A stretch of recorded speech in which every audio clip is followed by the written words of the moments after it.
The trolley problem is famously tricky for anime cosplayers and kids under 8, not because they lack the intelligence to solve it, but simply because they struggle to say the words properly. According to Google, there's no clear-cut answer to the trolley problem. But on this channel, every problem has an easy fix. The best thing about this dilemma? You don't need to do any math or have any special knowledge to figure it out. You just need to think. And thinking can be a challenge, not just for young kids, but also for anime cosplayers. All right, here's the situation. A train is speeding down the track, heading straight for 5 people. In the classic version of the problem, those 5 are tied down and can't move. In this version, they also can't move, mostly because I don't know how to animate them. You, standing at a distance, have only one way to intervene: a switch. If you pull it, the train diverts onto another track, avoiding the 5 people. But there's a catch. There's one person on that second track, and if you pull the switch, they'll get hit instead. So what do? Pull the lever and save 5 lives at the cost of 1? Or do nothing and let fate take its course? At first glance, the choice seems obvious. Sacrificing 1 person to save 5 is a no-brainer, right? You'd pull the switch every time, and you'd be correct. Except, that's not really the whole trolley problem. This is just the warm-up. The real challenge is a series of follow-up questions designed to trip you up. Luckily, they're all multiple choice, and each only has 2 options. Should be easy, right? Part A. Would you pull the switch to save 5 people at the cost of 1? Part B. Would you actually do it? This second question is a little rude. It basically assumes you were lying in the first part. But in reality, most people wouldn't pull the switch when faced with the actual situation. Because in real life, things feel different.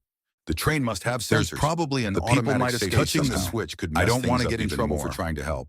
That last one is the weakest excuse of all, especially since a 2D stick figure could easily break out of jail.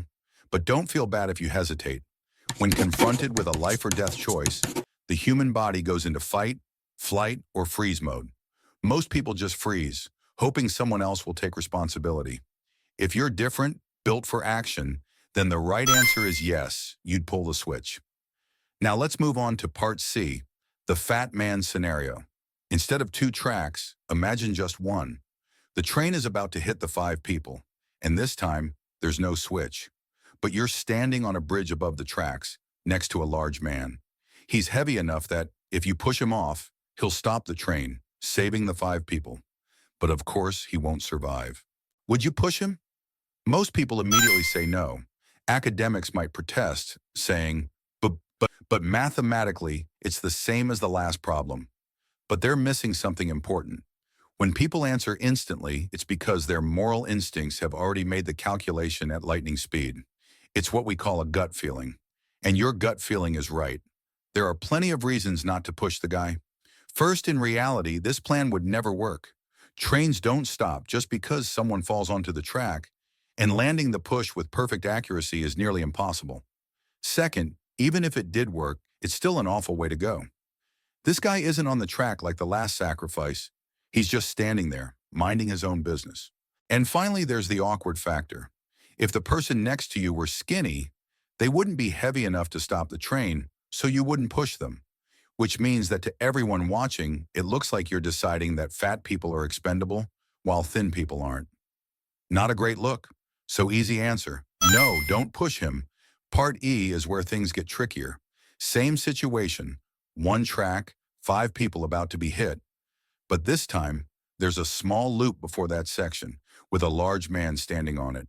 If you pull a switch, the train will go onto the loop, hit the man, and stop before reaching the 5 people.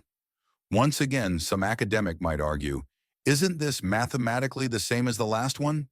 But this version feels different because 1. Pulling a switch is way easier and more reliable than shoving someone off a bridge. 2.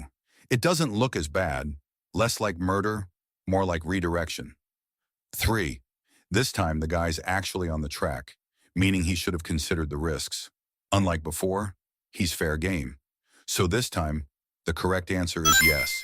Pull the switch. Next, part F. Imagine the same original scenario.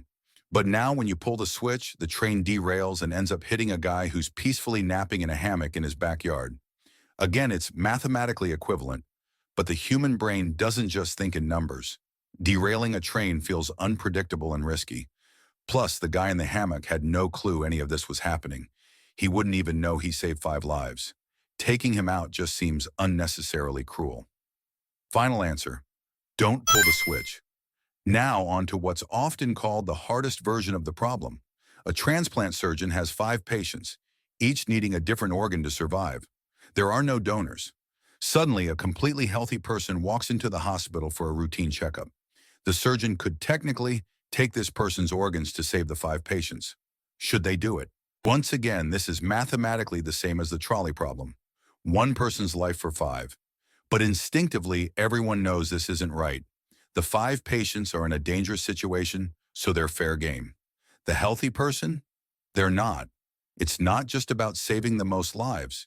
It's about fairness. So, obvious answer: no, don't steal his organs. At this point, we've breezed through these questions, probably making some academics very annoyed. So let's see if they can stump us with one last challenge. How many criminals would you sacrifice to save a Nobel Peace Prize winner? Some might struggle with this one, but for me, it's simple. Even if the other side of the track were empty, I'd still hit the Nobel Peace Prize winner. Why? So I could take the medal and run. No deep reason, just the poetic irony of getting a peace prize through unnecessary destruction. Anyway, if you enjoyed this, you can support the next video by subscribing. Every sub saves a hypothetical life.